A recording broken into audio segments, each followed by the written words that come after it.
How's it going, everybody? So today I'm going to be giving you my thoughts on the brand new Saints and Sinners album titled Rise of the Alchemist. It drops Friday, April 8th, 2022. And, before I get into that nitty gritty, I like to check out the cover. So there it is. Take it in. What a great cover. The colors, first of all, just really kind of pop and really catches your eye. And you see this troll goblin dude here, crafting some stuff. He's got like a phoenix, in his hand, and there's a skull and bowl down on the table, and there's like a mist or smoke coming out of it. And the other hand, he's got a jar of some kind of liquid. It's just really, really cool. He's clearly put together some concoctions here.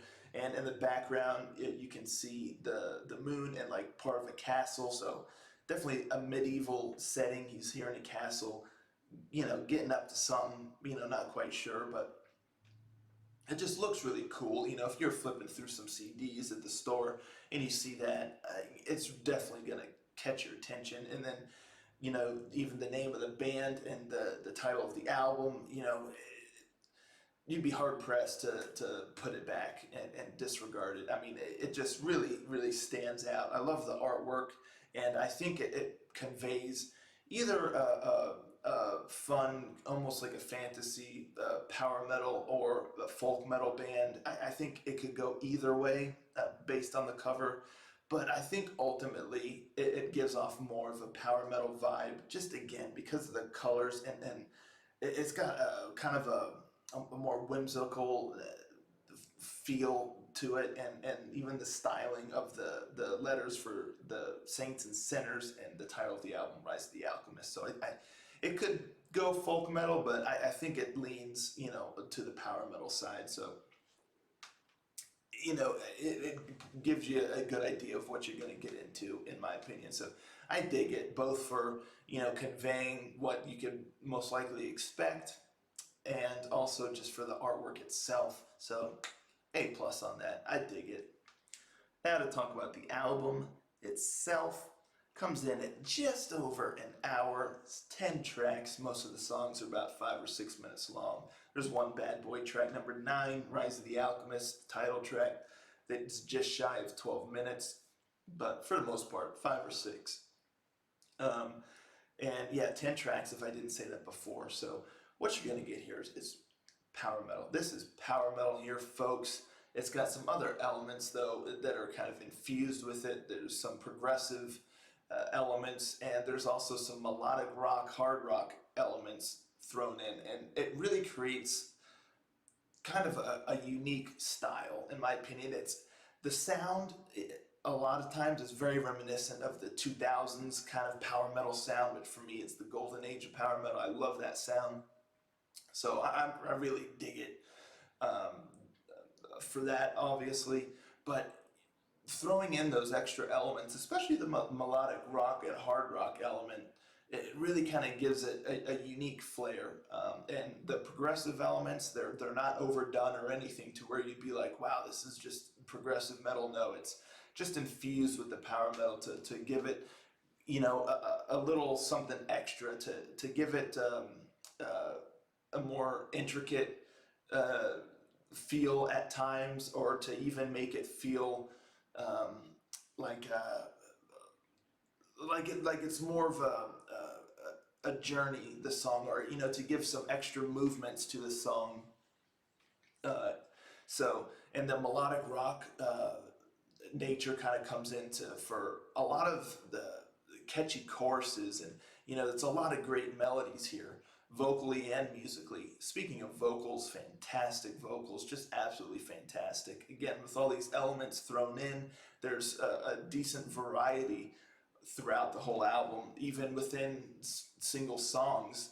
So his voice is having to do a lot of shifts and changes, and he can do the really high screams and singing, but then he can drop down pretty low, or just do a more melodic rock style vocals, but then dive right into the soaring power metal vocals. So I mean, he just excellent vocals here, and on a lot of difficult, in my opinion, songs that would be very difficult to bring in your vocals to, because there's a lot of dynamic elements going on in these songs, but he's right on top of it, and just really adds to it, and really stellar vocals.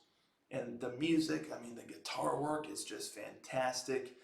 You get some incredible solo work, some great riffs, some great melodies with the guitars, and the bass is highlighted a lot of times, just chugging right along, just really giving a good sense of a rhythm and a beat.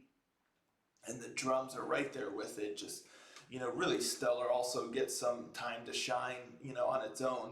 Like Rise of the Alchemist is really cool. You kind of get some almost like tribal drum work kind of going to kind of bring you into it. I mean, there's just a lot of elements here, and everyone's doing a great job. And the keyboard, fantastic. I mean, it's just hitting at all the right times, and you get some piano sounds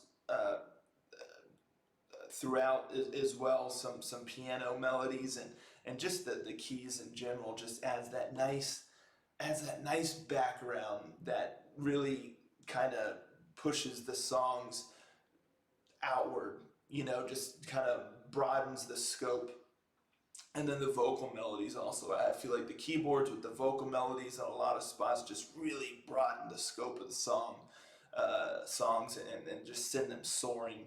And it really takes the listener with it.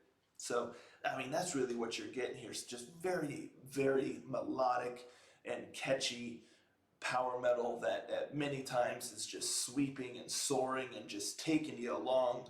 And other times it's not quite as grand a scope, but it's still just very, very catchy, and it just hooks you right in.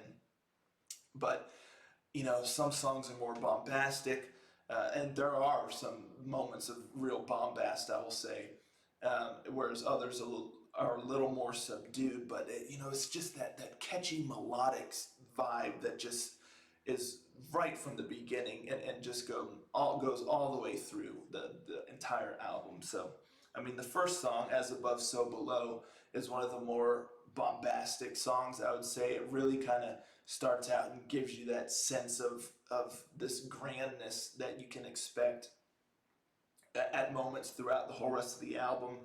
And then Sign of Things to Come, I couldn't think of a better name for this song, because the first track, As Above, So Below, really kind of sets the stage as almost like the opening uh, act, or like the prelude. The orchestra's there, and the play hasn't quite started yet. The lights are still dim, and then the orchestra kind of plays an opening instrumental tune for the production, and it just kind of sets the stage, sets the mood, and then the production begins. And I feel like Signs of Things to Come is when the production itself really begins. And this song is maybe, I'll be honest with y'all folks, I have a lot of favorite songs on this album. Truthfully, there are a lot on here that I just really, really, really, really like. Full disclosure, I really like the whole album.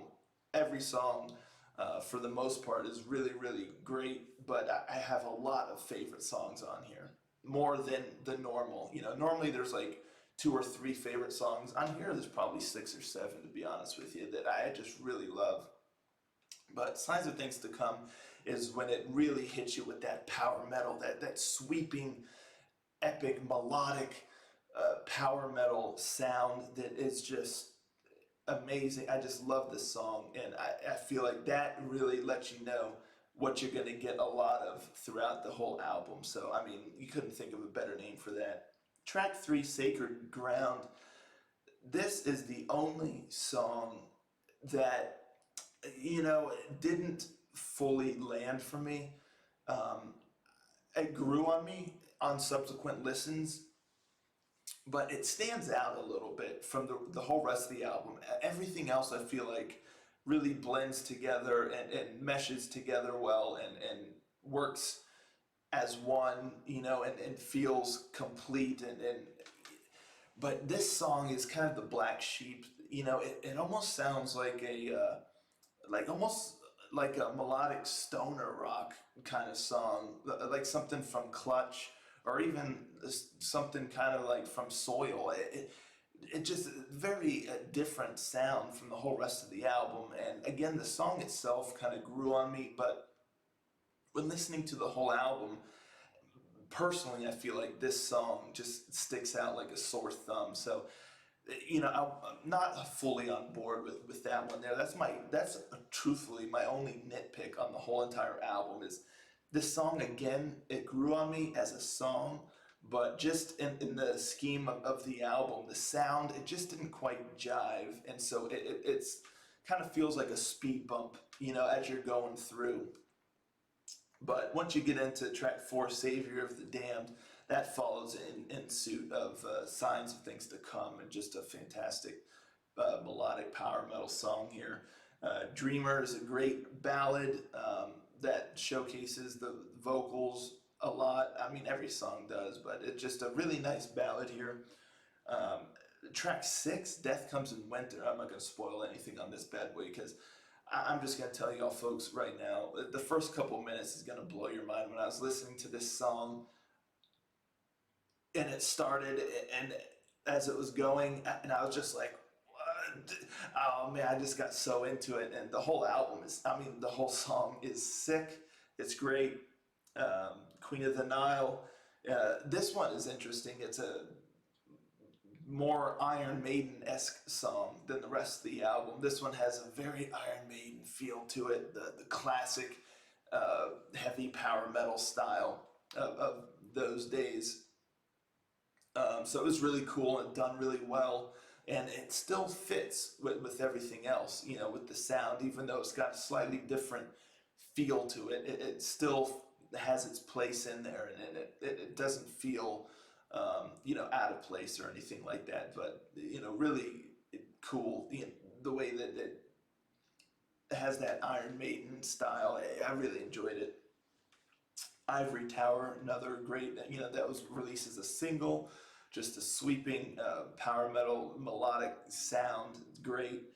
And then Rise of the Alchemist, track 9, is just an epic song with lots of different elements, lots of different arrangements and movements, and it's just a really cool song to hear. And then Catch 22, another single they released, which is the most melodic rock song they have on there, but I feel like it fits there at the end. And, I feel like it's a great end cap because it's just a melodic song, and it kind of tones down that soaring power metal style, so kind of eases you down. After you have like a long run or something like that, you stop and then you walk for a little while, just to kind of get your heart rate back down and everything like that. This song kind of has that kind of feel to it, to where it's still really great, and it's still like, oh man, I love it. It's so catchy, but it's a little more toned down from the rest of the album. So like I said, it kind of just brings you down, brings your heart rate back down, and closes out the album really well. So, to end, it just excellent album. It exceeded my expectations, to be fully honest with y'all. I was expecting some good things based on the singles, but this actually really exceeded my expectations.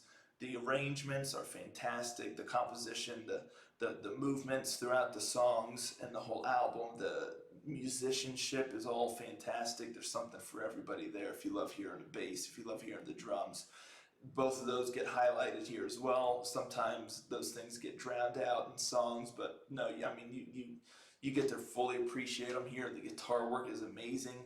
You get great keyboards, and a lot of this, it sounds in the vein of like Stradivarius type style stuff like that. Even some Nocturnal Rites. It's just really, really great.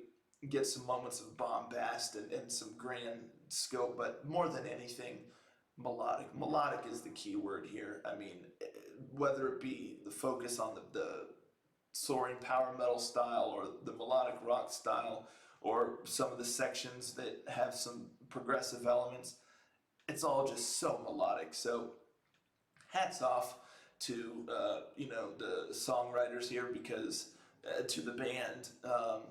It's not like they're getting their songs written for them, but hats off to the songwriting here, because just really fantastic and melodic and just put together so well, and all the pieces come together, and it's quite complex, but all the pieces come together and really just the all the band members, they just play so well together that it just fits, and every song just feels complex, but you know just just it's like a bunch of puzzle pieces that fit together so well, and really that's what I have to say on that. And as you know, I like to give you all my thoughts on what song to listen to if you're just going to give the album one chance. If you're like, tell me one song to listen to, and based off of that, I'll decide if I want to listen to the whole thing.